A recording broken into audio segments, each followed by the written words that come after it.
तो आज प्रधानमंत्री ने तीनों कानूनों को वापस ले लिया है, किस तरह से इस पूरे उसको देखते हैं? काफी लगा दिया केंद्र सरकार ने इस पर।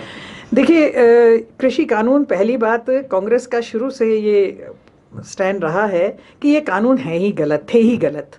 और भारतीय जनता पार्टी, प्रधानमंत्री और उनके सारे मंत्री जो हैं, अहंकार में आकर के उन्होंने इन कानूनों को वापस लेने से इनकार किया शुरुआती दौर में, जबकि सबको मालूम था कि ये कृषकों के हक में नहीं है। और दूसरी बात ये कि जहां हम इन कानूनों को वापस लेने के लिए कांग्रेस पार्टी ने एक जो हमारा तरीका होता है, बिल्कुल ही सत्याग्रह टाइप का हमारा रहता है कि हम कोई वायलेंस नहीं करते हैं, कांग्रेस पार्टी वायलेंस में बिलीव नहीं करती है, तो हमने अपने तरीके से बात उठाई। मगर इस मौके पे सबसे बड़ी बात तो ये है कि वो 700 से ज़्यादा किसान जिनकी इस आंदोलन में जान चली गई, उसका जिम्मेवार कौन है? क्या आज हम उन जानों को वापस लाया जा सकता है? हम कर सकते हैं कुछ उसके बारे में? ये कानून नहीं लाए गए होते तो आज वो लोग जो हैं हमारे बीच होते। तो ये कानून वापस इन्होंने लिए हैं। हमारा तो कहना है ये कानून लाने ही नहीं चाहिए थे। आज इन्होंने वापस लिए हैं, देखते हैं आगे ये क्या करते हैं। अभी इसमें कुछ और दाव पेच हैं, क्योंकि जहाँ तक मेरी जानकारी है, टिकैत साहब ने कहा है कि हम आंदोलन वापस नहीं लेंगे। अभी मैं उनकी बात से सहमत हूँ। इसलिए सहमत हूँ क्योंकि किसान का एक बहुत बड़ा मुद्दा और एक बहुत बड़ा जिसको हम कह सकते भय एमएसपी को लेकर के है। एमएसपी के बारे में प्रधानमंत्री जी ने कोई भी जो है स्पष्टीकरण नहीं दिया, उन्होंने उस बात को छुआ भी नहीं है। और आप जानते हैं कि जब तक इस सरकार को, इस पार्टी को किसी चीज़ का एहसास न कराया जाए, जैसे आपने देखा हिमाचल प्रदेश में 4-0 हमने बाई इलेक्शन में जीता, उसका नतीजा क्या हुआ? नतीजन पूरे देश में कीमतों को नीचे लाना पड़ा, पेट्रोल डीजल की कीमतों को नीचे लाना पड़ा। ये अपने अहंकार में भूल जाते हैं कि वोट की ताकत क्या होती है, जनता की ताकत क्या होती है, जनता की भावनाएं क्या होती हैं। आज महंगाई जो है आसमान छू रही है।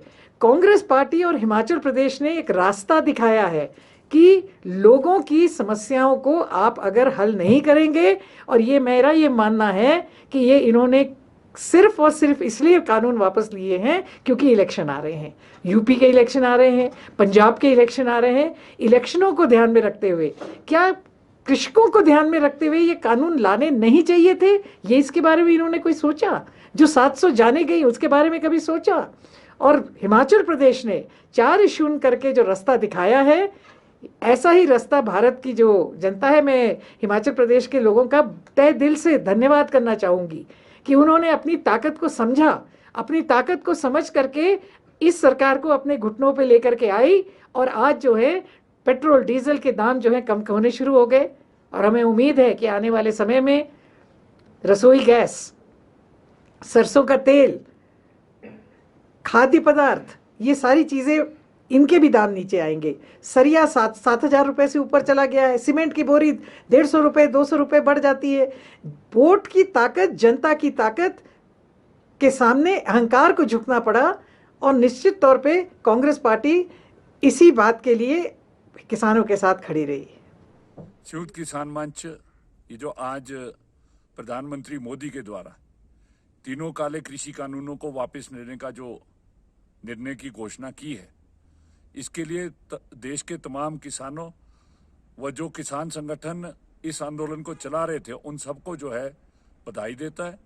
और ये ऐसे समय में ये निर्णय लिया गया है जब करीब इस किसान आंदोलन को 1 वर्ष पूर्ण होने वाला है। और इस आंदोलन में जो है करीब 666 किसानों की शहादत जो है हुई है। इससे भाजपा की सरकार का जो है किसान विरोधी चेहरा जो है स्पष्ट हुआ है। संयुक्त किसान मंच इन शहीद हुए किसानों की शहादत और जो ये आंदोलन, जो किसान इसको चला रहे थे, जो भी संगठन थे, उनके जज्बे को जो है सलाम करती है। और आज ये जो जन विरोधी नीतियों के खिलाफ सरकार की ये जो आंदोलन चलाए जा रहे हैं, उन तमाम आंदोलनों को जो है बल मिलेगा। और आने वाले समय में जो है ये तमाम आंदोलन जो है मजबूत होंगे और सरकार को जो है अंत में इन तमाम जन विरोधी नीतियों को वापस लेने के लिए जो है वो झुकना पड़ेगा। आज़ादी के बाद किसान की उपज बढ़ाने के लिए बहुत सारे फैसले तत्कालिक सरकारों ने लिए, लेकिन किसान की आय को बढ़ाने के लिए अगर किसी ने चिंता की तो वो नरेंद्र मोदी जी की सरकार थी। और चाहे वो किसान सम्मान निधि है, चाहे वो ये 3 कानून ला कर के जो है वो किसानों की जो हालत है उसको बेहतर करना था। हिमाचल प्रदेश के पूरे किसान, पूरे देश के किसान जो थे वो नरेंद्र मोदी जी के साथ थे, इन कृषि कानूनों के साथ थे। लेकिन फिर भी कुछ पंजाब, थोड़ा बहुत हरियाणा और उत्तर प्रदेश का एक छोटा सा भूभाग, जहाँ के किसानों को जो है वो राजनीतिक नेताओं ने अपनी रोटियां सेकने के लिए जो है वो आंदोलित किया और लंबे समय से ये आंदोलन था। लेकिन मैं ये समझता हूँ कि नरेंद्र मोदी जी ने जो कृषि कानून जो हैं वो वापस लिए हैं, लेकिन इसके बाद फिर से नए कानून सबको विश्वास में लेकर के और किसानों की बेहतरी के लिए जो है वो फिर से लाए जाएंगे, ये हम सब उम्मीद करते हैं। क्योंकि किसान की आय जो है वो बढ़नी चाहिए, किसान को आत्महत्या के लिए मजबूर ना होना पड़े, इसके लिए किसान की बेहतरी के लिए जो है वो मोदी जी जो कानून लाए थे, अब उनको अगर किसानों के हित में, देश हित में अगर उन्होंने कुछ समय के लिए उसको विड्रॉ किया है तो हम उसका स्वागत करते हैं। आपके स्वास्थ्य का प्रहरी श्री बालाजी हॉस्पिटल, कांगड़ा, हिमाचल।